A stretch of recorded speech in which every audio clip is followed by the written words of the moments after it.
What I'm going to do is, again, this is going to be the experiential part of the conference. It's time now for you to enjoy experiencing a particular medium, and that's going to be clay. In particular, because that's what I've been working on. I'm going to be talking for no more than 20 minutes, and the rest of this time is going to be basically yours, and we're going to come back and look what comes out of this, okay? A rare opportunity to further our understanding of our ancient Egyptian private religious practice is afforded by the study of clay cobra figurines in settlements, military, and administrative centers along the Mediterranean from Libya into the Levant. My database now has nearly 500 fragments, with more being discovered in current excavations. That's 4 times as many as I thought I would have to work with. And various circumstances, including bombs falling in Israel and unexpected illness and things like that, have served to make this not quite as long as I had hoped. So I'm not going to be giving you any conclusions today. And indeed, I'm going to try not to speculate about possible conclusions and keep my mind open. Again, nearly 500 fragments of rearing cobras have now been excavated from over a dozen towns, forts, and military centers from Middle Egypt north and along the Mediterranean coast from the Libyan border into the Levant, as you can see here on the map. And indeed, recently I thought that some had been found in Gurub. However, I may need to delete Gurub from my map after all, and we'll see. No? There are some? No, it's not allowed to delete from the map. Okay. While all were made of clay and represent rearing snakes, they vary in form and decoration. Some of the cobras include what appear to be small offering bowls attached on the front, right there. Some feature protuberances that may represent smaller snakes here, or what previously had been called breasts. Some are freestanding, others were attached to the inside of bowls. They have been variously interpreted as votive offerings, apotropaic devices, divine figurines, as components of spells or execration rituals, or even as decorative architectural elements. Their changing form and style suggests the incorporation of local beliefs, traditions, and practices into the Egyptian rituals and practices, a phenomenon that is rarely visible in the archaeological record, and that can only be understood through a comprehensive analysis of these objects within their archaeological context in conjunction with related small finds. A multidisciplinary approach is required that takes into account their material, related texts and inscriptions, physical contexts, and related finds, such as nude women, ducks, quadrupeds, balls, and bowls. Because of their ubiquity, an analysis of these artifacts is crucial to understanding the social and religious life of those living in settlements and at the military establishments in the late Bronze Age to the early Iron Age, as well as the identity of their users and creators. It is as yet unclear whether the cobras represent cults associated with women or men, officials or non-elite, whether they were part of extra priestly rituals or embedded within the context of more formal religious structures. Some of the artifacts have been found in domestic spaces, and here's an image of a house in Amarna at the top, while some have been found in association with other artifacts that are traditionally interpreted as being used in tasks or rituals associated with the female or domestic sphere, such as brooms or spindle whorls, though I would question whether domestic need automatically assume female, as well as in military establishments such as Beth Shan. This research thus explores the religious practices of members of society less visible in the formal textual record, including maybe children, women, and those on the fringe of society who may have played an important role as agents in the transmission and development of religious practices. In addition, the project highlights the dynamics of religious expression by the Egyptians who had to live in the peripheral regions of their country and the impact that the local beliefs had on the practices of Egyptians living abroad. The clay cobras that have been uncovered at excavations at Beth Shan, Israel, are just one example of the type of interaction and syncretism that could occur that is discernible through the archaeological record. Studies have been done on those cobras that show that the production methods for creating the figurines is consistent with those of Egypt, as is the fabric type, but the clay itself was local, as was seen, and the features of the cobras may have been modified idiosyncratically to incorporate the distinctive characteristics of local beliefs. Today, my goal is just to show a range of these artifacts and present a preliminary sort of typology of them. And in part, if you recognize them in any museums you work in or any excavations you go on, you can let me know that you found them. More importantly, though, I want to talk a little bit about some of the experimental work that will be done in order to learn more about these objects, and then have us experience working with clay. I'll get to what I'm going to have you do in a minute. Again, just to give an overview, I was amazed that we hadn't yet had Google Earth images, so here's the requisite Google Earth image of where the artifacts have been found. And just to give an idea of the numbers that I'm working with in various sites, as you can see, there are some sites which have a large amount, such as Amarna, Comfirin, and Sais, as well as a chorus at the top. This isn't necessarily representative. A lot of these, to be honest, just look like little chunks that were probably tossed. In a lot of the earlier excavations, they probably merely weren't recognized as such. Again, just to go over their physical characteristics, just in brief, possible main categories that I put them in are based on the few complete images that we have. Let's see if I can make this any brighter. I can't. I think that must be the screen there. At any rate, you can get an idea of what some of the full ones looked like. This is a sketch of one from Amarna. This one here, I'll show you again in detail, is in the British Museum. We have this little slug guy from Zawaitu Maurakam. These are from a chorus. They're from a later time. Only two have been found in burials, and these are the two down here, and they're pretty much the most complete we have, perhaps not surprising, because they're found in burials. This one has a cobra. He's got a vertical tail. It comes down like this. In front, there's what looks like another little snake, and in the very front, there's what looks like an offering stand of some kind. He was found in a shaft tomb with a woman and child, and he's painted as well. This one here doesn't have the protuberances, but has sort of what might be a little offering stand in front.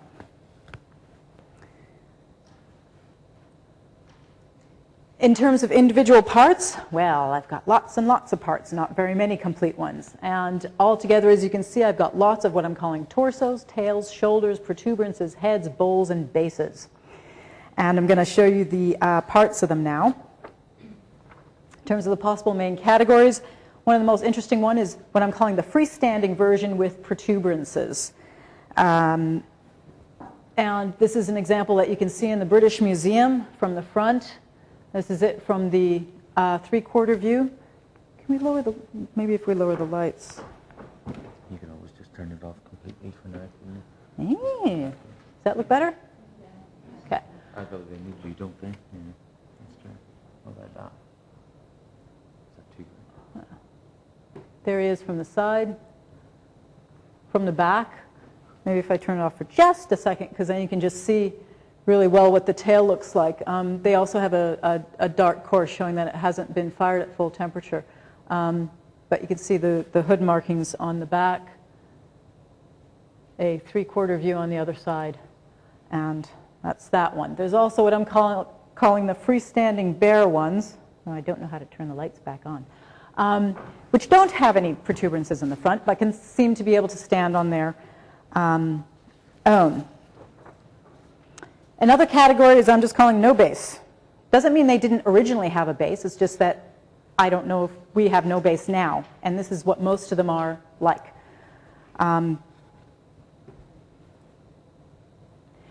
Another category is those of cobra bowls. And this is an example of a bowl from Amarna that's been reconstructed. You can just see the outline of the little snake in there. And here's Barry Kemp's reconstructions where you can get a better idea of what they might have looked like. And this is where some of the problems arise. If we find simply pieces such as these up here, how do we know if they go with a freestanding cobra or if they went with a cobra bowl? In part, these bowls themselves seem to have particular characteristics.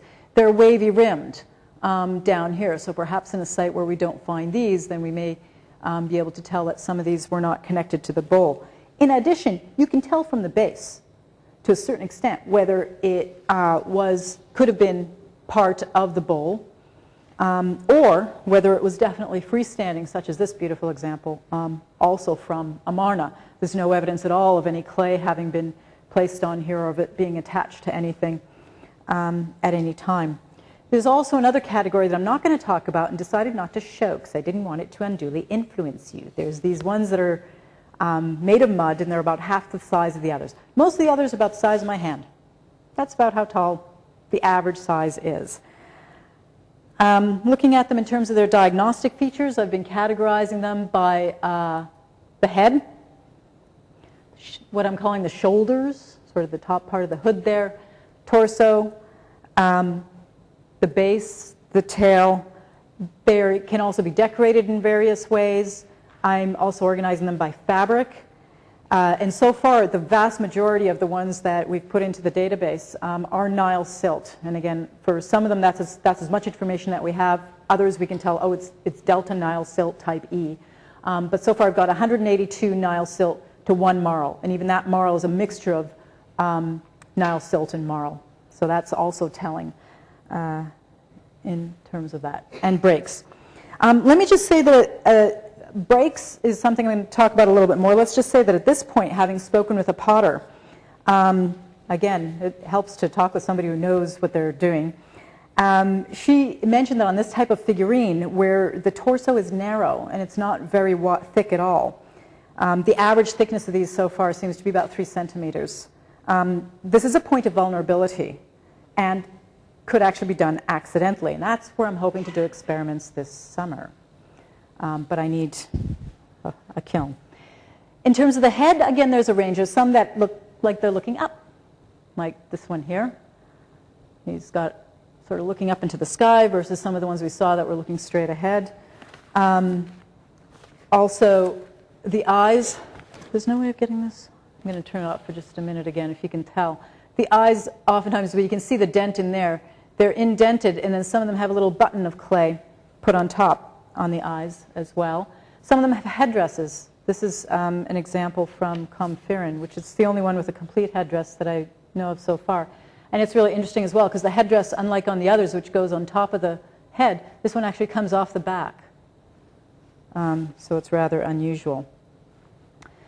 There's also, in terms of the torso, there's various characteristics. They can be bare. They can have things that I'm calling obvious snakes. They might not be obvious to you, and maybe they aren't, but for now we'll call them obvious snakes. We have ones that come with 1, 2, or 3. This is an example with 2.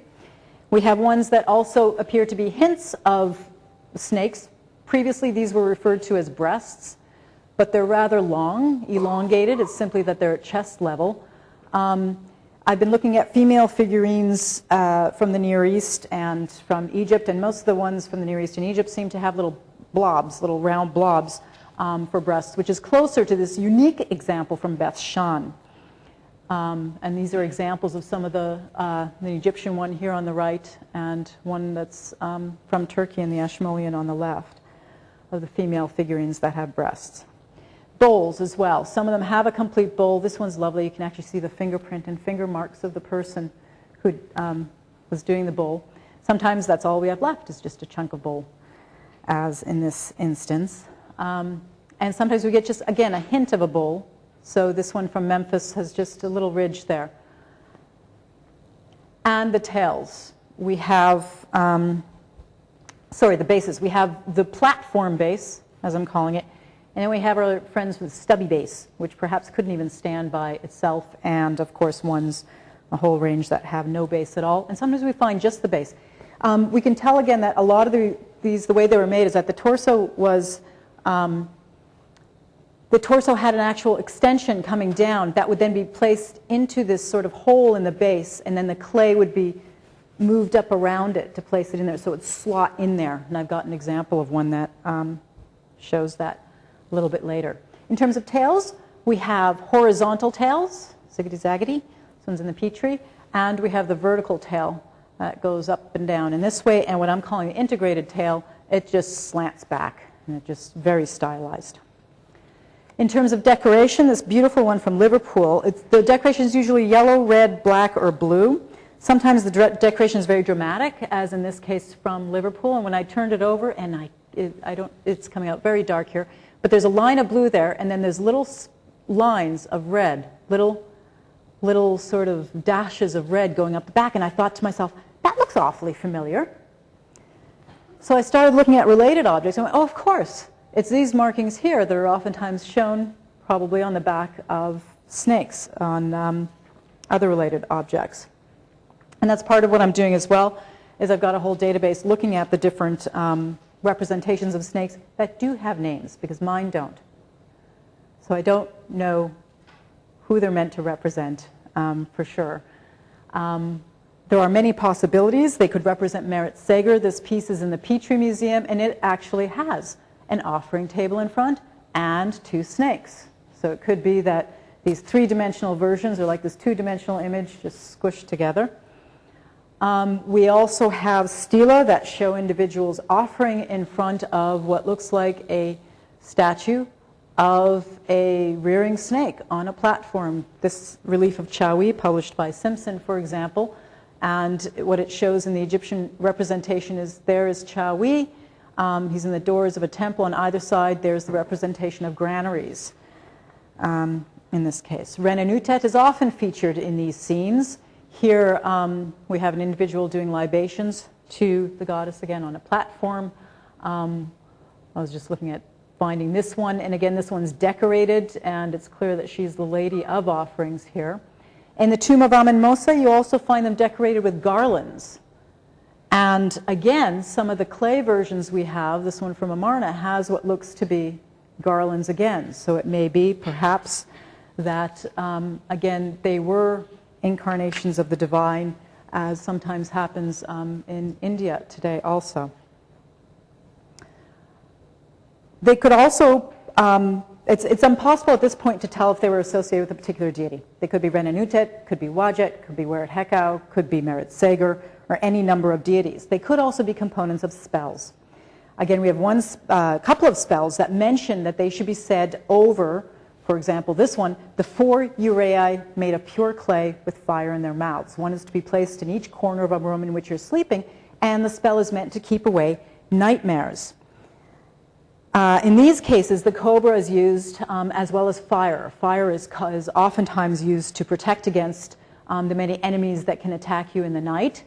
And fire and cobras, again, are very much related. This is just one example from the books of the afterlife where the enemies are beheaded, denuded, emasculated, bound, placed in a cauldron that is heated with the flames of the fiery goddesses there. And you can see the flames coming out in that instance. The Egyptians were very good at depicting the poison that the cobra could shoot out.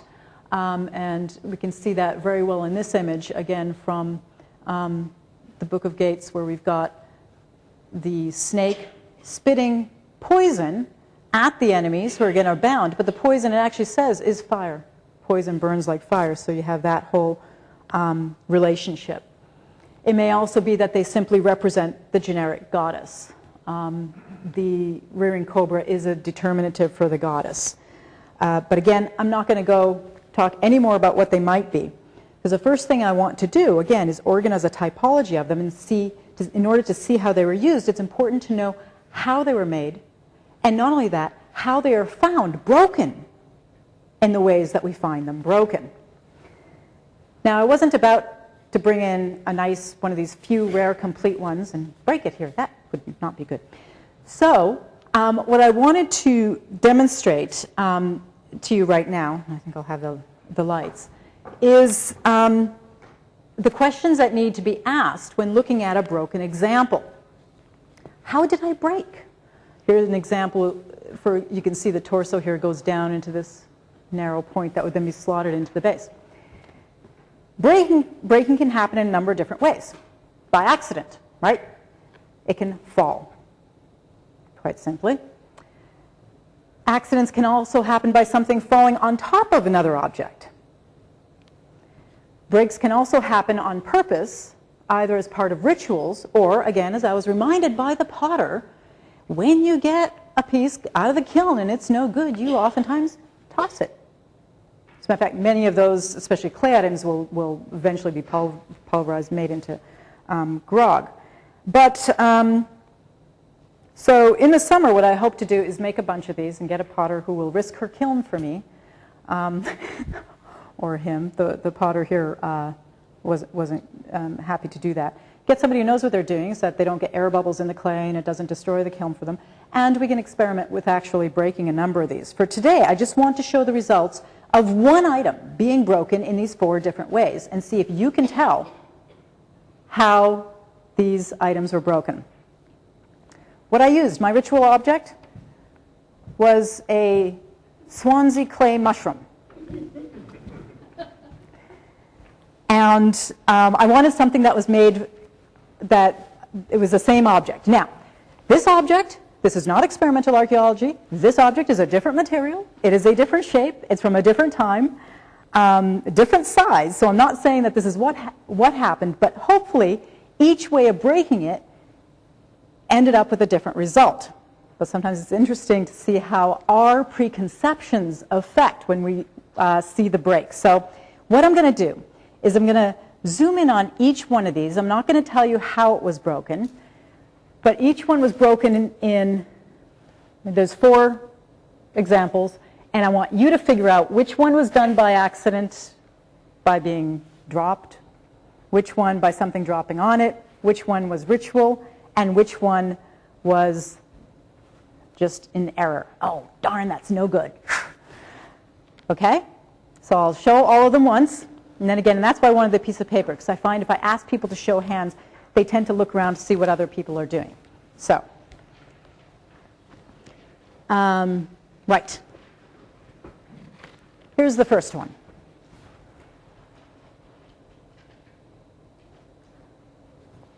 Shall I move it around a little?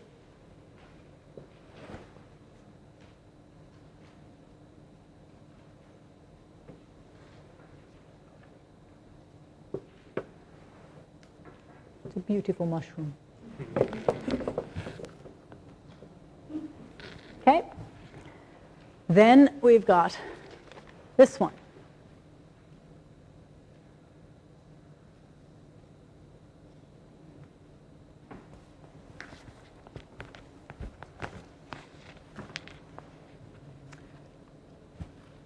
Then we've got this one.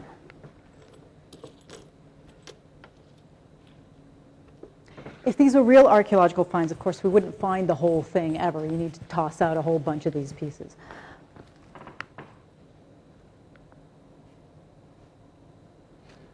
And then finally, this one.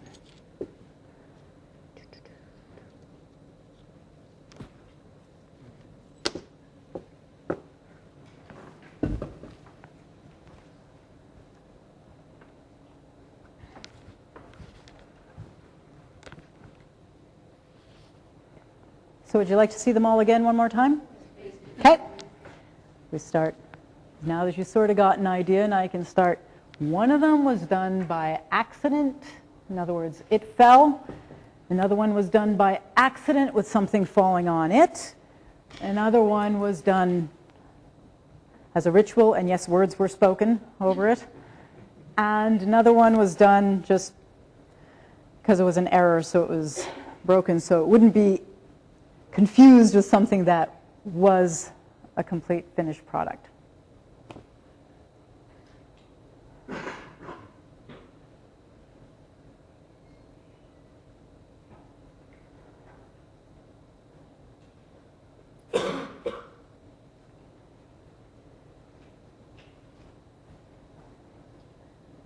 everybody ready? Once more quickly. This one's number 1. This one will hereafter be referred to number 2. Number 3. And number 4. Number 3 and number 4 is a nice view of the Oops. That one's number 4. This one's number 3. This one's number 2.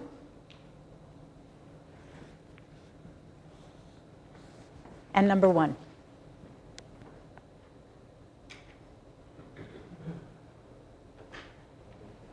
Again, to be scientific, this would need to be done with the right material, the right size, over and over to repeat the experiment to see if it works and it's consistent. This was simply a curiosity exercise. things don't always break the way you expect. For example, if you take a piece of spaghetti and you break it in half, it's not in half, exactly. It's 3 pieces always. I only recently learned this. Okay, we ready? Okay, so what I'm going to do is I'm going to do a show of hands as I point to each one. So how do you think number 1 was broken? How many think it was by accident falling on it? I mean that it fell, right? That it was, yeah. Okay, keeping track? You need a counter, okay? How many think that something fell on top of it?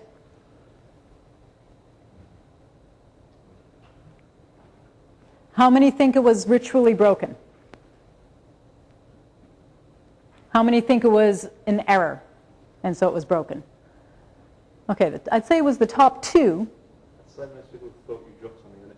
But I dropped something on it. Okay. The actual thing was this one. Oh, wait. No, I can't tell you yet. That's right, because that would ruin it. No, I'm no good at this game. Right, never mind. Okay, so most people think that this one had something dropped on it. Okay, how many think that this one was the one that fell? Number 2? How many think it was something fell on it? Okay, it's good to be brave. How many think that this was ritual? How many think it was accident? I mean, on this last one, the error. Okay. Rituals have that one. Okay. Should have written that down. How many think that this number 3 was fell? Okay. How many think that this one had something fall on it? How many think it was ritual? Ooh. And how many think it was a broken, it didn't work and somebody got, oh, that's close, huh? So that one mostly...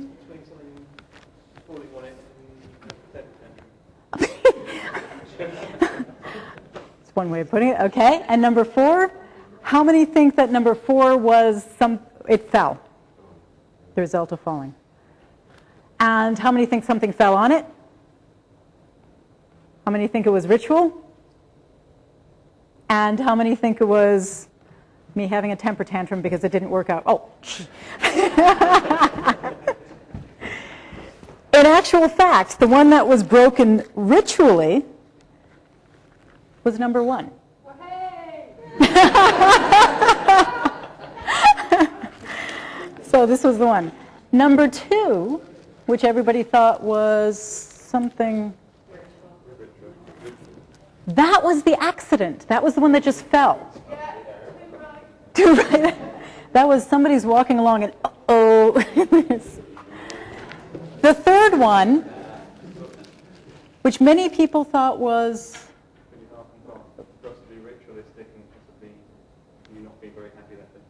Neither. This was something dropped on it. And this one was the one that made the creator very angry at the end. So this is the one that was destroyed on purpose. So, okay, Carolyn gets the prize. But for most people, I think it's a reminder not to take for granted what you think, to not have preconceptions about how something was broken until you actually work with it. And it's got to be that material. For some of these, I mean, this has a natural breaking point, so do those cobras. But again, what that point is, you can't always tell. It's not always as predictable as you might think. Right, so that was breaking the thing. I'm sorry, I couldn't all have you break your own pieces. It would have been sheer madness and chaos here. So I had to do that for you.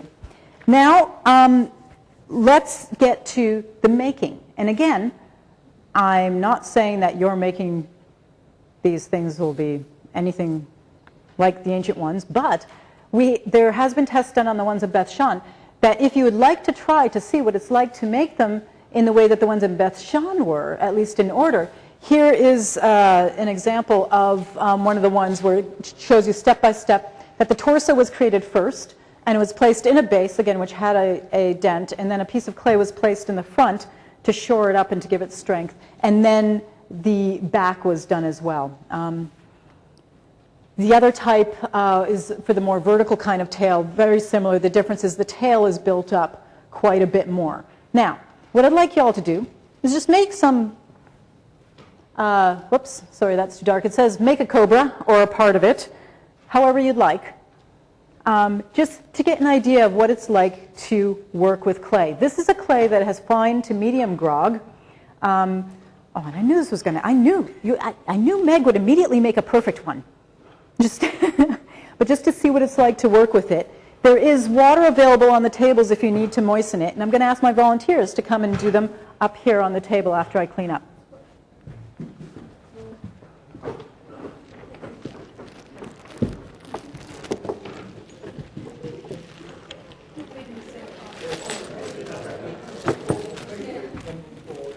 I'd forgotten what the...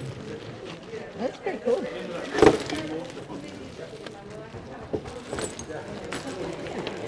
At the end, you can either take the piece with you if you'd like, and you can let it dry to leather hard, or you can give the clay back to me where it will transform again and be reused in experiments. You can keep yours if you'd like.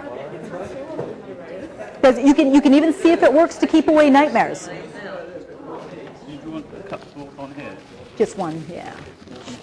Do you want to put water up there or not? They don't know what all right. Yeah, they don't, if they... Yeah. Okay.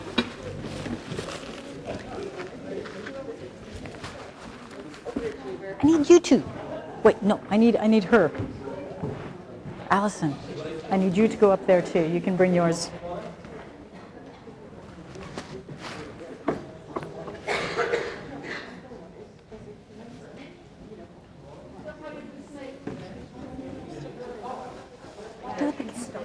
That wasn't the intention to let anybody use.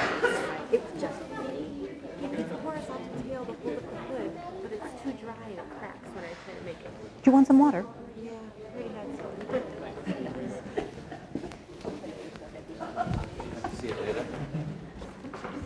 If you need some water, just let me know. Oh, okay, Meg needs some.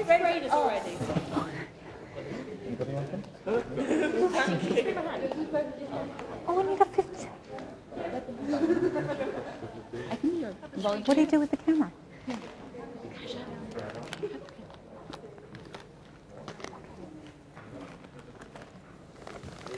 That's a little bowl for you. Oh, I know. It's freedom. Freedom. Free moment. Nothing to do with the bits that I was doing this in the dark. So. Go and look at Selena's here and I'll take a picture of you there. Supposed to point at this.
in part, the question is always, too, who made these? Could people themselves have made them, or would they take a potter to make them? Certain parts of them would be difficult to get. So for decorating, you need to have the pigments and the slip, and that's not so easy just to get for yourself. So again, this isn't meant to answer any questions necessarily. I was just curious to see how easy it would be for people to come up with and what variation there would be. The potter I was speaking with said that it definitely didn't look like there's any evidence of molds being used. We haven't found any molds. And there's no two that are identical. There's a lot of variation in the color, but again, she explained that by the fact that the same clay in the same kiln can come up, again, with a range of colors, a wide range. So.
Between an elephant and a snake. Yeah. No, I was thinking of the dog face. Yes, the dog As face. part of the experiment, we were wondering, are there any other curators in the audience? Sorry? Are there any other curators? Because we were wondering if it was Carolyn's specialist knowledge of having to avoid things breaking in the Egypt Center, you see, that has... They said that curators are the worst ones for breaking things. See? So I was wondering, no others?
Not to worry, we won't leave you with your hands like this. We do have lots and lots of wet naps, so biodegradable at that. Have you taken? No, I think that I've done the individual ones.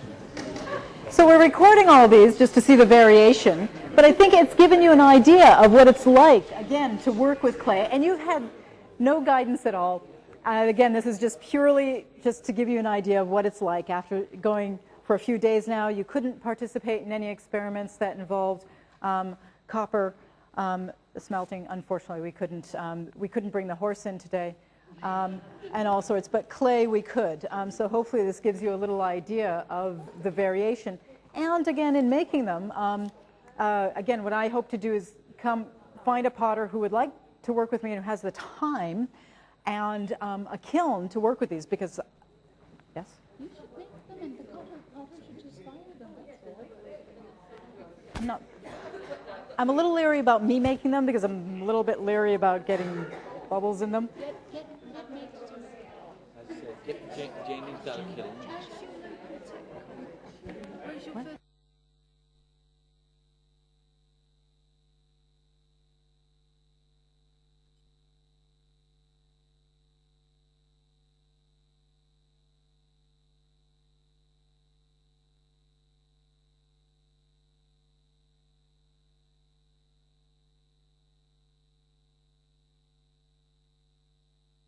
So, again, what I'd like to do, our cameraman has disappeared, but if we could zoom in on each of these up here, and you can see the range there is here. And again, what I was hoping for and what happened was a range. We've got 3 people here who are unfamiliar really with working with clay, a little bit, but enjoy it. Can you see them all? Let's see if we move this one a little bit. I'll let you move it that way. You can see this one's got a little bowl. Can you see it on the side? It's got, on the back, it's got a horizontal tail. And interestingly, the way the eyes are done, that's a typical way that a lot of the eyes are just pushed in on the ones that we have. From the front, they look a little bit like Batman. They have protuberances here. Some of them had little pellets for eyes put in there. Some didn't. Some had the balls for eyes, which I've seen on a couple of these, just put on the flat surface as well. So a full range of doing eyes. We've got this one here, similar in shape, with a beautiful little bowl. And what that bowl is for, that's another story of what that was used for. Undecorated, very nice, all platform. And they're standing beautifully. This one has no platform, but is, lovely, and decorated on the sides, and no eyes. And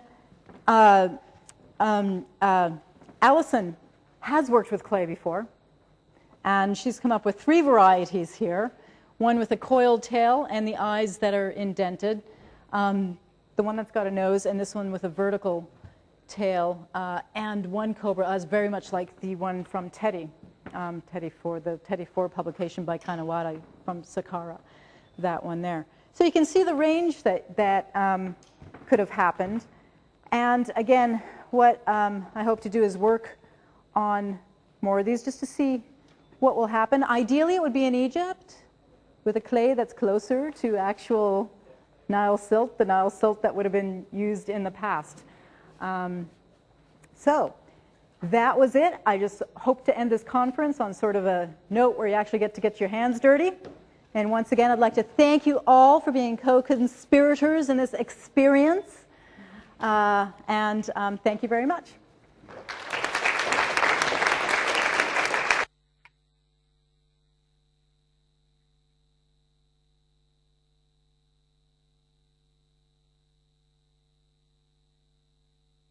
Got any questions for Kasia?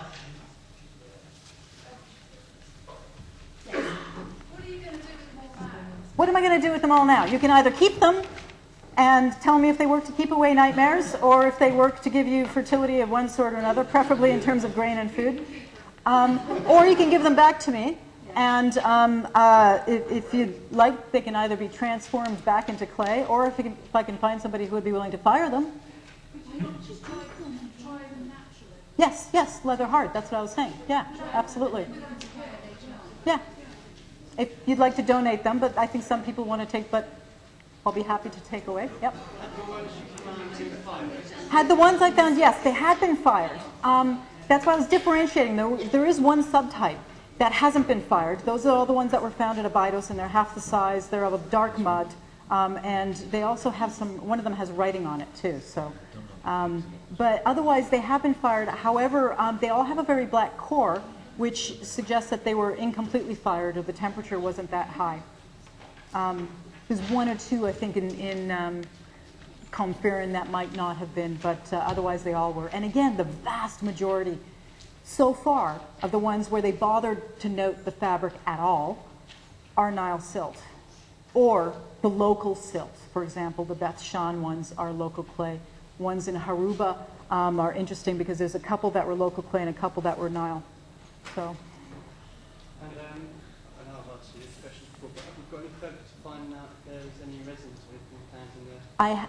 The question was whether I'd gotten any further to see if there was any resins in the bowls. No. Not that there wasn't. No, I haven't gotten any further in finding out if there was. Yes. The fact that they weren't fired very thoroughly all the way through, might that indicate that perhaps they were made at home and people tried to fire them in their own ovens as opposed to actually what was going on? The question was whether they needed to be fired in a kiln or whether they could be fired at home. Again, I talked to the potter with that, and also Paul Nicholson told me about some great articles that I read. What they call Vanity of the Bonfires, I think, or Vanity of the, where experiments were done with firing in bonfires, which showed that you could. However, again, the question arises, if in one site they start looking, because there are similarities in some of them, and the sizes, if you can tell if they were made in a local kiln, it might be easier. And again, what I have to look at also is slip, is whether slip was applied, what kind, and the decoration as well. But some have been found near kilns, which is, but again, the question is, are those the rejects? I mean, that's the other thing I have to always be careful of with these idiosyncratic ones before one goes off and getting these great ideas of what it was and going off on a sidetrack when actually it was a boo-boo and wasn't meant to be kept at all.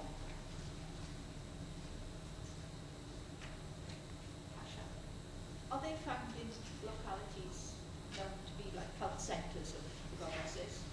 Ironically, the place that I don't know of them so far is Thebes and Deir el-Medina, which of course has all these stela to Merit Seger and Renan Nutek. Now, it might be that this is an alternate way. I mean, this is one of many possible scenarios, that this is an alternate way of worshiping or praying to the goddess, or perhaps it was Deir el-Medina that used the stela instead. Or they simply weren't recognized when Bruyere went there. But so far, the furthest south that I know of them for sure are the ones in Amarna, and then the ones from a later time, they're found in Templeville, unfortunately, the ones in Abydos. So that's going to be difficult to work with the Abydos ones.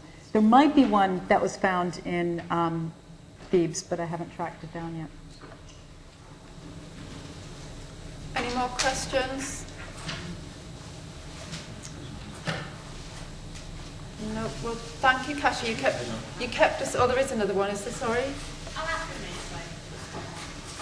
I was just going to say you kept us all awake, apart from me, obviously, who didn't realise that somebody was trying to ask the question. You kept us all awake till the end. So thank you very, very much, Kasia.